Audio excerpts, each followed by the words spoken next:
So this is my first time that I do something like this. I'm not used to it, so you have to excuse my language. I'm from the Netherlands, so I have a bit of an accent as well. And Bridget asked me, she thought it was a good idea to share a little bit about hair and beauty, hair and makeup that I'm involved in for quite a while now.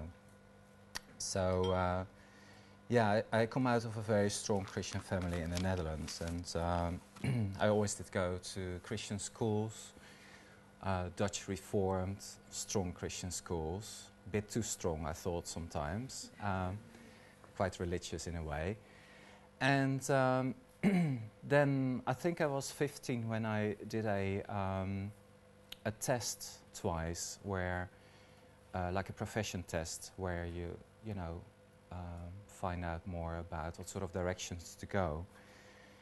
And I had no idea, like so many youngsters as well nowadays. And out of it came hairdressing. And I thought, oh wow, I never thought about it.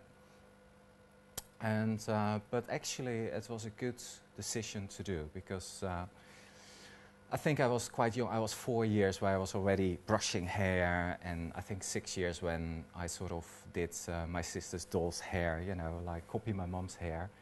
And so it was always in me actually as well. And I did go to a hairdresser college where I also had an apprenticeship with a hair salon as well. It took me on board. And over the years I've worked in a lot of hair salons. I had a lot of experience. By the time I did my exams, because I think it was like 2-3 years for ladies and men's hairdressing, I did already everything more than my manager. And so I did do really well. I worked sort of every 9 months in a different hair salon, because they fired me, because, not really fired me, but after a 9-month contract, when there was not enough work, then basically you had sort of to go. So, so when I did an advanced sort of hairdressing as well, where you're able to teach other hairdressers or become a manager, and that was quite strict, but I passed with the best marks ever. I had 10s out of 10s, so it was really good. I was quite entranced, entranced is not the right word, but I was quite excited for 6 weeks, I think. I couldn't believe that I had 10s out of 10s for cutting and blow drying. And anyway, so I worked in quite a lot of different hair salons, what I said, and quite good quality ones as well. And as a guy as well, you're very well, people like to take you on, because there's not so many boys doing hairdressing as well. And so that can be sometimes difficult, because you're in a class with 30 girls, and when you are like 17, you know, and I was a bit behind anyway, I thought. And boys are a bit behind anyway at that age, you know, girls are a bit more sort of further. So it was sometimes quite difficult actually to sort of stand up, you know, to you know, make a bit of counting yourself. And so I did the advanced training. I succeeded very well. And then I think after that I started slowly getting into makeup as well, because I thought I can't see my whole life doing hairdressing. So I did 2 makeup courses, passed really well. And then I started my own studio as well when I was, I think, 27, something like that. So I worked from a studio next to my house, and then I worked in Amsterdam on photo shoots as well with models and celebrities, doing fashion advertising. And yeah, it was quite a nice experience to get into it as well. A lot of testing, building up your portfolio. It's not easy to sort of get into that industry as well, but if you're really if you really like to go into that industry, you have to put a lot of effort in it, and believe in yourself as well, and ask God for help, of course, as well, to meet the right people. And so that was going really well. And then we moved to England. So I was working already in Amsterdam, built up a small name, and then God put us over here in Swindon. And people said, why did you come to Swindon, you know? But that's, my wife was working for Intel at that time. So I had to start all over again. Not easy again, but I thought, you know, it would be a good idea to do. So I've been going to London, to agencies, photographers, and to building up contacts as well. And I had a Dutch portfolio at work. I have my portfolios with me as well, so perhaps later that would be quite good for you guys to have a look as well. And then slowly I started to sort of get more bookings in. So what I do now is I have a studio next to my house. I do still a bit of hairdressing. And then I work as a hair and makeup artist on photo shoots with celebrities and models, doing fashion advertising. And then also, like yesterday, I did a photo shoot with styling, so that is dressing people that it looks right for the camera, for the pictures. And you have to have a good eye for detail as well. Not everybody has that. I found that out over the years. So yeah, it's really good, and I really enjoy what I do. I think it's really important at the end of the day, the work that you do, whatever it is, if it's like even behind a rubbish car, that you really enjoy what you do, because you spend a lot of time in a week doing the things that, you know, the job that you do. So at least 40 hours, isn't it? Like, and also I took this newspaper with me because I was in the Netherlands last week, and this is the first newspaper for Christian students. And although it's all in Dutch, so it's probably a bit difficult for you guys to read. It must be double Dutch for you guys. But, it was an article about a model in there as well. And she is a Ukrainian girl, and she became Miss Ukrainian, but she's a Christian as well. Because some people, they can think, I mean, my parents thought as well, oh, is it good to go into hairdressing because it could be a bit, you know, a bit worldly or a bit models. And this girl as well, she has been chosen to be becoming Miss Universe, but she had something extra than just looking pretty. She had an inner peace and inner beauty that was shining through. So, and she writes about it that you know, she is leading people to Christ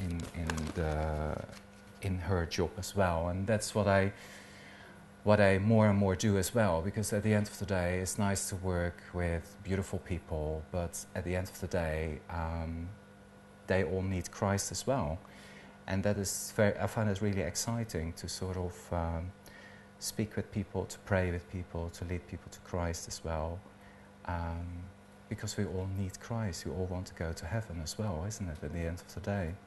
So that's another part that as a hairdresser you can, as a makeup artist as well, if people are on the chair, they don't get out of the chair for a few hours, so you're able to speak with them and get sometimes quite close as well, you know, even for a few hours. Also I do weddings as well, so people get very nervous, and sometimes they need like, they need like some prayer in their life, or you know, and God has quite often put like divine appointments as well, that you think like, wow, how is that possible, you know, that this all works well for the good. So I made some points as well, actually, in paper. Let's see.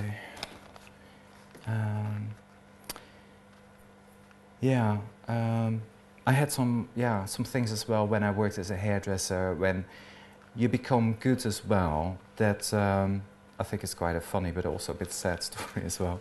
That I worked with in this hair salon, and before I started for my own, just before that time, and this owner said, "There's coming a really special stylist working here. You know, he works with models and he does do makeup as well."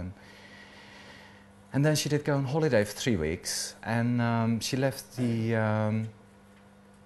how do you say that, the ownership over to a younger girl that worked there for a while. And she became really sort of like jealous of me, or anyway, she couldn't. There was a bit of jealousy going on there actually, and it was quite sad because she burned holes in my back, and it's like that's another thing as well that can be happening when you work a lot with women. So it's a different thing. It's nice. I think it's nice to work in a mixed environment, but that could be a thing as well. I noticed I had a customer this morning, and her granddaughter is doing a hairdresser college, but she almost stopped with it because she couldn't deal with the, you know, the sort of the bitchiness, if I can say it that way. So that are things that you have to keep in mind as well. If you go for something like that, it's good to you know, protect yourself for that, or keep that in mind as well. Let's see. Do you guys have any questions that you can think of that you would like to ask me?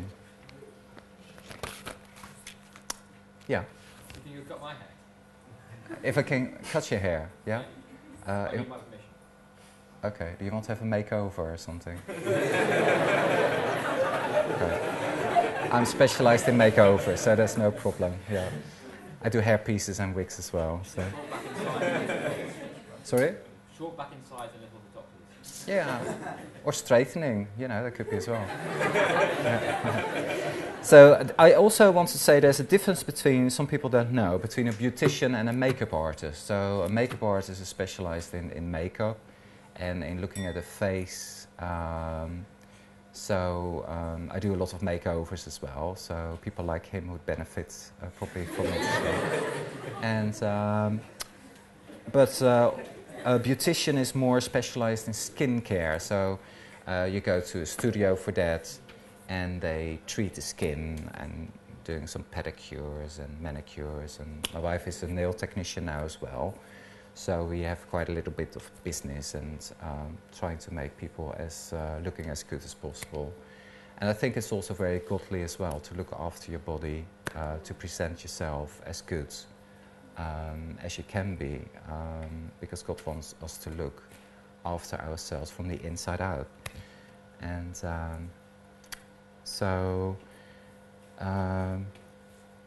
yeah, any more questions perhaps that you would like to know? So who are some of the more famous people that you've met? Famous people. I've worked with the Olsen twins, Mary Kate and Ashley Olsen. They are the most famous twins in America. I worked with them for a week on a movie. And I thought I'd give it a go. One of my aces called me and said, would you like to work with them? And I thought, oh, I don't know, perhaps they are horrible. But, but they were actually, I was thinking of the worst, and they were actually not too bad. But the filming was not particularly an area for me, because there was also a lot of competitive as well in there. So I tried it. It was okay, but it's a different area. I do more the photo shoots. There's also an area that you can go into, so you can go into the filming, you can work in the theater, that's another area. I do the photo shoots for the models. You could go also working on the dead people, because they need to be also being made up as well, because if you die, then you don't look so glamorous anymore. You turn quite sort of bluish, and some people are quite ill or coming out of a car accident, so they need to look presentable. It's the least favorite for me, but you know, I think if there would be no work, I would do it as well. I think it's also spraying the makeup on as well, so it's a different technique. And then of course you have the weddings where you do the makeup, and as a beautician, people do a little bit of makeup as well, but it's not specialized. As a hairdresser as well, you can go different areas, like working in a salon, or my friend worked for a year or two on a cruise ship. And that was quite nice for her as well, working in a spa, or if I have an older friend, she works with older people now, so she goes to old people's homes. It's a good area also to witness as well. My mom is in a care home recently, and I did my mom's hair, permed it for the first time, and I think I was 6 hours doing her hair because so many people came into the room. I was able to witness and to pray with people. And that was really, really good. So, and those people, quite often, they have not much long time to live as well. So it's like, it's good to talk about God as well. And nowadays, because I do hairdressing for 26 years now, but nowadays people get more specialized in one area or the other. So they have like a colorist who's more specialized in coloring, and then you have a stylist who's more specialized in cutting. And so it has changed a little bit over the years, and but it's a good tool to move around. It's not an office job, so you're working different hours. It could be quite difficult, so when you stand the whole day, you have to talk conversations. I was really shy when I was younger, and when I started when I was 17, it's sort of, my boss said, it's not your mum, you have to really wash it and start a conversation. And so it was for me a good learning process to get out there, to sort of get conversations going and to be interested in people. And I think God wants us to do that as well, you know, more interest in others than in ourselves, isn't it? So it's a good thing, and I'm still happy what I do. Although it takes now slightly different forms. I've been asked to teach hairdressers, hair up style. So my friend, who is a Christian as well, she opened a school, and she wants me to be one of the leading teachers. So there's different areas that are going to open as well. Are there any more other questions as well? Yeah, other celebrities. Sorry. Oh yeah, other celebrities that I've done are Erin O'Connor. She was a top model. She's now face of Marks and Spencer's, but she was like a model for Chanel and Dior. And I worked with Marlene Klaus. And just some sort of people that are not so famous, but, you know, at the end of the day, they're just people as well. So it's nice, perhaps, but, you know, they need God in their lives as well, and they need also makeup and hair, and at the end of the day, they're desperate as well. So it's like you have to see that also a bit simple as well. I don't like to hype it up as well, but later probably you can sort of have a look. But I show probably a few. This is what I do for the weddings, and I go also to people's venues as well. So nice castles, Highclere Castle and Clearwell Castle. And everybody on the wedding day likes to look the very best, and not everybody is looking like a model as well. So I have learned since the last 8 years to work really well on the makeup, because sometimes people need a bit more work. And so I take also quite often before and after pictures of people as well. So this is one of the brides that I did. And as you can see, with sort of natural makeup, you can look quite different as well. I leave the portfolios here as well, so you can have a look. I just like to show a dramatic one. So, are there any other questions in the meanwhile?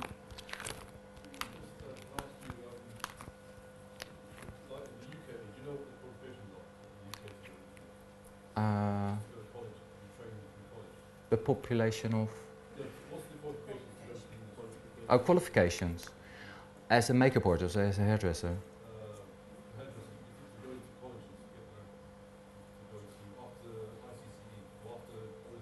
Yeah.